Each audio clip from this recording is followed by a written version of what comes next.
Hi పిల్లలు, నేను చెప్పబోతున్న కథ ముల్లంగి సాయం. అది రష్యాలో చిన్న ఊరు. ఆ ఊళ్ళో ఓ పెద్ద ఆయన తన పెరట్లో ముల్లంగి విత్తనాలు చల్లాడు. ఎన్నో రోజుల తర్వాత ఓ విత్తనం చిన్న చిగురేసింది. అది అక్కడితో ఆగలేదు. మొక్క రోజు రోజుకి అంతకంత పెరుగుతోంది.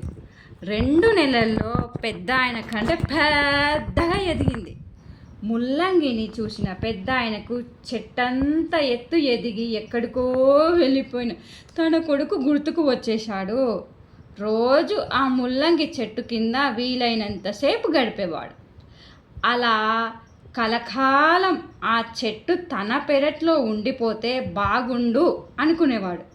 కానీ కొద్ది రోజుల్లో దాని ఆకులు బంగారు రంగులోకి మారడం మొదలైంది.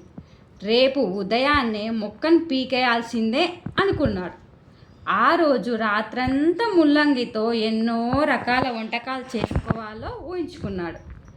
ముల్లంగి ఆకులతో పులుసు పెట్టుకోవచ్చు, కాస్త పెసరపప్పు వేసి కూర చేసుకోవచ్చు, వీలైతే పచ్చడి చేసుకోవచ్చు, దుంపతో 1 నెల రోజుల పాటు సాంబార్ పెట్టుకోవచ్చు. అబ్బాబ్బాబ్బాబ్బా, తలుచుకుంటేనే నోరు ఊరిపోతుంది అనుకుంటూ నోరు తెరుచుకొని మరీ నిద్రపోయాడు ఆ పెద్దాయన. ఎర్రగా తెల్లవారిపోయింది. పెద్దాయన హడావిడిగా నిద్రలేచి ముల్లంగి చెట్టును పీకడానికి పెరట్లోకి వెళ్ళిండు. ముల్లంగి చెట్టును కౌగలించుకొని ఉఫ్ అంటూ గట్టిగా లాగాడు. అది కాస్త కూడా కదట్లేదు. అసలే బలంగా ఎదిగింది. ఆపై మొదట్ల దగ్గర మంచు మూట వేసింది. ఉఫ్ ఉఫ్ ఉఫ్ అంటూ ఎంత ప్రయత్నించినా కదట్లేదు. పెద్దాయన పక్కింట్లోనే ఓ పెద్దమ్మ ఉంది. పెద్దాయనను ఆమెకు అస్సలు పడదు. అయినా పాపం పెద్దాయనను చూసి ఆమెకు చాలా బాధేసింది. పెద్దమ్మ జాలిపడింది. తను కూడా ముల్లంగి మొక్కను పీకడంలో సహాయం చేయాలి అనుకుంది. ఇద్దరి వల్ల కాలేదు. ఇద్దరు ముసలివారే మరి. ఇంతలో దారిన పోతున్న ఓ చిన్న పాప వాళ్ళను చూసింది. పెద్దమ్మ ఆ చిన్న పాప మీద ఎప్పుడు విసుక్కుంటూ ఉండేది. వాళ్ళ ఇంట్లో బంతి పడితేనో జామకాయలు కట్ చేసుకుంటుందనో ఆ పెద్దమ్మ ఎప్పుడు విసుక్కుంటూ ఉండేదన్నమాట. చాలామంది పెద్దవాళ్ళు పిల్లలను చూసి చిరాకు పడుతుంటారు. మోతాదుకు మించని అల్లరి బాల్యానికి అందం అని మర్చిపోతారు. అదంతా సరే, ఇప్పుడు ముల్లంగిని పీకేందుకు ప్రయత్నిస్తున్న పెద్దమ్మని చూసి పాప కూడా జాలిపడింది. తాను సాయానికి వచ్చి ఉఫ్ ఉఫ్ ఉఫ్ అంటూ ముగ్గురు ప్రయత్నించారు. దుంప కొంచెం కదిలిందంతే. అదే సమయంలో అటువైపుగా వెళ్తున్న ఓ కుక్క పిల్ల వాళ్ళని చూసింది. నిజానికి పాప ఎప్పుడు ఆ కుక్క పిల్లని కసురుకుంటూనే ఉండేది. అది కనిపించినప్పుడల్లా చిచ్చి పొప్ప అంటూ తరిమి కొట్టేది. అంతే జరుగుతుంది కదా. తన చుట్టూ ఉన్న జంతువుల మీద కాస్తైనా జాలి చూపము. పైగా వాటిని కొడతాం తిడతాం కూడా. కానీ పాపం ఆ కుక్క పిల్ల అదేమీ మనసులో పెట్టుకోలేదు. పాప కష్టానికి తాను కూడా కాస్త సహాయపడేందుకు వచ్చింది.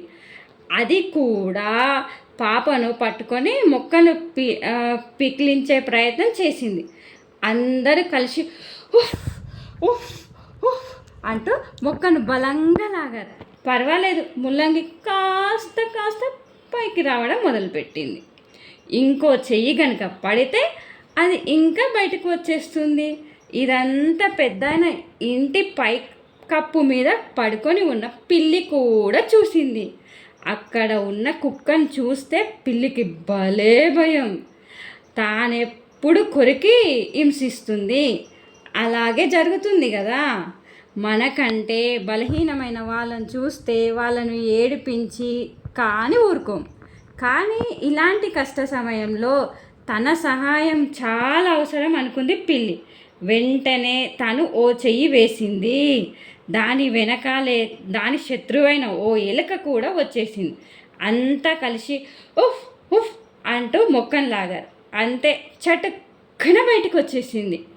ఇక ఎవ్వరి దారిన వాళ్ళు వెళ్ళిపోదామని అనుకుంటుండగా పెద్ద ఆయన ఈ ముల్లంగిని ఒక్కడే తినేద్దామని అనుకున్నాడు. కానీ మీ అందరి మంచి మనసు చూశాక కలిసి కష్టంలోనూ కలిసి కలిసి పంచుకోవడంలోనూ నిజమైన సంతోషం ఉందని తెలుసుకున్నాను.